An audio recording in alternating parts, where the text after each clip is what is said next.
Waheshimiwa wabunge wa bunge la Ulaya, asante kwa kuniruhusu nizungumze. Jina langu ni Agnes Polepole Ledof. Mimi ni Mtanzania ninaishi Denmark na ninasimama mbele yenu leo si kama shahidi tu, lakini kama sauti ya wasiokuwa na sauti walioingiwa na hofu. Nasimama kama dada wa mzalendo aliyependa nchi yake sana kuliko kubaki kimya. Kaka yangu Humphrey Polepole alijitolea sana. Alipanda vyeo katika chama tawala na baadaye alihudumu kama balozi wa Tanzania nchini Cuba. Aliamini sana nchi yake na wajibu wake wa utumishi wa umma. Hata hivyo, alipoanza kuzungumza waziwazi kuhusu ufisadi, ukosefu wa haki na mmomonyoko unaokuwa uhuru wa demokrasia, alikuwa lengo. Matokeo kwa familia yetu yalikuwa mabaya sana. Mama yangu mzee alisumbuliwa mara kwa mara. Dada yangu alitekwa nyara na kushambuliwa kinyama. Tunaishi chini ya vitisho vya mara kwa mara. Kisha usiku wa tarehe 6 Oktoba 2025, kaka yangu alichukuliwa. Mashahidi wamedai kuhusika kwa maafisa wa usalama. Damu iliachwa nyuma. Humphrey alitoweka. Tangu usiku huo, hatujasikia chochote.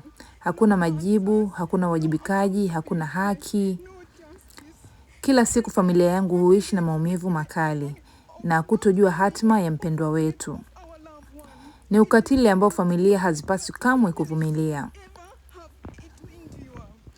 Kwa kusikitisha, kesi ya Humphrey Polepole si pekee. Kote nchini Tanzania, waandishi wa habari, wapinzani, kisiasa, Tundu Lissu, mtetezi wa haki za binadamu na raia wa kawaida wamekabiliwa na vitisho, kufungwa gerezani, vurugu na kupotea kwa kulazimishwa kwa sababu ya kutekeleza haki zinazopaswa kuwa za kila mwanadamu. Haya si masuala ya rais ya kisiasa. Ni suala la kibinadamu. Inahusu utu, uhuru na utawala wa sheria. Kwa heshima naliomba bunge hili kutoa wito kwa ajili ya uchunguzi huru wa kimataifa kuhusu kupotea kwa Humphrey Polepole na kesi zote zilizoripotiwa za utekaji nyara na kupotea kwa kulazimishwa nchini Tanzania, na kuomba kudai wajibikaji kutoka kwa mamlaka za Tanzania na kwa kuhakikisha kwamba haki za binadamu zinasalia kuwa msingi. Umoja wa Ulaya kushirikiana na Tanzania, na nina kama ukiukaji mkubwa ukiendelea wa matokeo ya uchunguzi. Naomba ufikirie kuweka vikwazo vilivyolengwa dhidi ya wale waliohusika, sio kuiadhibu taifa, lakini kulinda watu wake, kwamba watu wa Tanzania wanastahili uhuru ule ule ambao haki za Ulaya zinathamini, uhuru wa kuzungumza, kushiriki katika maisha ya umma na kuishi bila hofu. Leo ninaomba kusimama na familia ambazo bado zinasubiri majibu.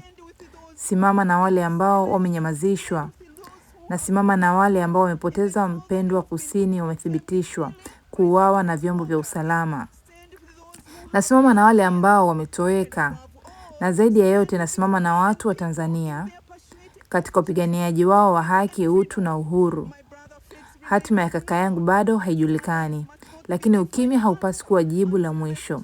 Hadi ukweli utakapojulikana, hadi wale waliohusika wawajibishwe, na hadi kila familia iweze kuishi bila hofu, na mapambano yanaendelea. Naomba leo hii, simameni upande wa ukweli, simameni upande wa haki, simameni na watu wa Tanzania.